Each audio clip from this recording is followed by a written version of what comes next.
Weekend greetings, fellow traders. This is Austin. Saturday, June 28th. We're sneaking up on the first half of the year being done. And like I said in the most recent blog post, also the live room every day, every morning, saying the same thing. The end of June marks the end of the month. Okay, it marks the end of the second quarter, and it marks the end of the first half of 2014. That's a lot of congestion there for the markets to remain pinned at or near highs, and that's why they keep jam jobbing up no matter what. And that's why things are so dead right now, and that's why things are going to change fairly soon when June ends. Last two sessions, and looking at the S&P, but this is indicative of all of the stocks. Thursday, straight smash right down, and you can see that happen on high volume. This is, we usually get these volume spikes right at 4 o'clock. The closing bell jam job when all of the day traders, the HFTs are going flat, and the ETF players and all of them. So that's where that volume comes in. That's just people squaring up their day trade positions. But then you'll see big volume spike into the sell-off, and then volume just dried and died, and there was nothing. And that's where you just get what I call wicks and sticks. On each candle here, you can see where there's either a wick or a stick. That's just price going sideways. And it's incredibly hard to establish and hold a position when you've got this kind of chop. That's something that I discuss with traders frequently. I get a lot of email, and I get a fair amount of email. I don't want to say I get hundreds of emails, but I get a fair amount of traffic, mostly from non-clients, mostly from people outside of the program asking. They'll say something like, I watched this video of yours here, or I was part of that, public conversation you had there, so on and so forth, and I wanted to ask you these questions. And some of the more popular ones lately have been, I'm trying to get long in a market going up, but I'm not making money. All right, I take a long, and price will not go in my favor, and it'll stop me out. And then I will get long, and I will use a wide stop, and then price will suddenly take me out. Help. All right. Well, when you get to a market that's extended to one direction or the other, and it's extended to the upside right now, and it could become more extended, but it's extended. We are on a short-term basis grossly overbought. Price struggles to go up. All right, the only way it goes up is through short squeezes and program-driven algos and things like that. You don't get a nice gentle stair step up. It's just dead. Everybody's sitting waiting for the pullbacks. All right, and so that's how it is. But anyway, on Thursday there was this opportunity to trade early, and then pretty much nothing, unless you somehow got long in here and somehow held the long, and then you caught this pop, and then you somehow covered. There was no further opportunity past the morning smash. All right, past the first 20 minutes actually. And then on Friday until 3:30, which we'll look at in a bit. What was the range here? The range, and I mean the true range is pretty much 1944, and not counting these little blips up. 1944 area to 1949 area. The true range was 5 index points all day on Friday and went nowhere. And so if you got short, that didn't work. If you got long, you got smashed out into this probe here. If you got long again, they made a deep pullback right about to where you got long, okay, until the closing bell jam job. And then you can see where past 3:30 in the afternoon, the volume accelerates relative to the rest of the day as they push them up. And this is where the federal government goes in and smashes VIX futures down. They're using the tail to wag the dog.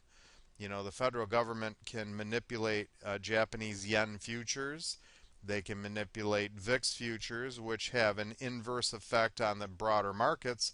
And when you have no volume going on, you go in and you smash those secondary markets, which are the tail of the dog being the S&P and the Dow. You naturally affect it. I mean, they've figured that out. That's what they do. These are government manipulated markets. That's understood. It's not even a secret anymore. The Fed talks about the trillions in balance sheets they have. So that's the game we play, and that's how it is. Very difficult when you have this kind of chop here to establish anything and write anything. You have to be pinpoint perfect and lucky. And I'm serious, you have to be lucky, you have to be fortunate that you enter at just the right time when price breaks instead of entering sometime prior when price doesn't break, when it just chops. All right, that's the way it is in a 5 point true range.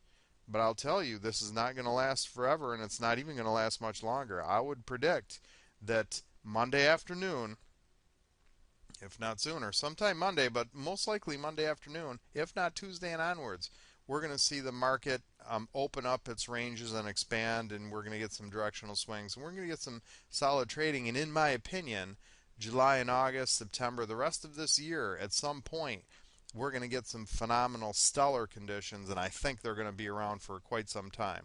That's what I personally believe. I'm not just saying that for the sake of saying it. I look at what's going on now in these markets that are doing some unprecedented things, extending themselves and overextending themselves one direction, and it's just setting itself up for fireworks. Seen it before. Some of you have too. We're going to see it again, and we're going to see it soon. Now, dialing out the S&P on a long-term basis, this is a weekly chart, and we're starting back in 2011. This is October of 2011, down here at this relative low of around the 1,000 value mark. And from October 11 to October 14, which is coming soon in 3 years, the index has almost doubled. It's almost doubled in 3 years, or it's gone up an average of 33% a year. Can it sustain that forever? Maybe. I wouldn't bet them like that. These are long-term trend lines. This one marks as many contact points as possible from the low of that tail. You can see contact point there, and price. This is a backfitted trend line. Okay, and so then it connects to that contact, this contact, and up. And then we have a shorter term trend line from November 2012. Is that correct? Yeah, 2012, that low, and then it hits that contact point, that one, that one, that one. And then lastly, we have the CM trend bender set at 3 standard deviations, and it's not curve fitted, and it doesn't change. This is a static line, unlike oscillators, unlike moving averages, unlike MACD and stochastics and all the other worthless stuff that change and move backwards in time from forward price action. The trend bender does not. It was exactly here in 2012. It was exactly there, and it was exactly there, and it was exactly there, and price pulled back to it. All right, and then price will get extended away from it, and price will pull back to it. It will extend away from it and pull back to it. It will extend away from it and then pull back to it. At some point, price is going to pull back. The last time there was a pullback on a weekly basis to the standard deviations was in February this year. So from February onwards, prices become extended away from 3 standard deviations. And as a matter of fact, you can see where there was a weekly squeeze from April all the way onwards, which has ended. All right, and so usually when you get a squeeze, and it only happens on average once or twice a calendar year. After you get a squeeze, price will expand from that squeeze and then contract and come back. So with that premise, right, with that fundamental basis, eventually price has got to come back and revert to the mean. It can't stay X standard deviations away forever. It can for months. This could continue on feasibly for months, or it could end tomorrow. I should say Monday.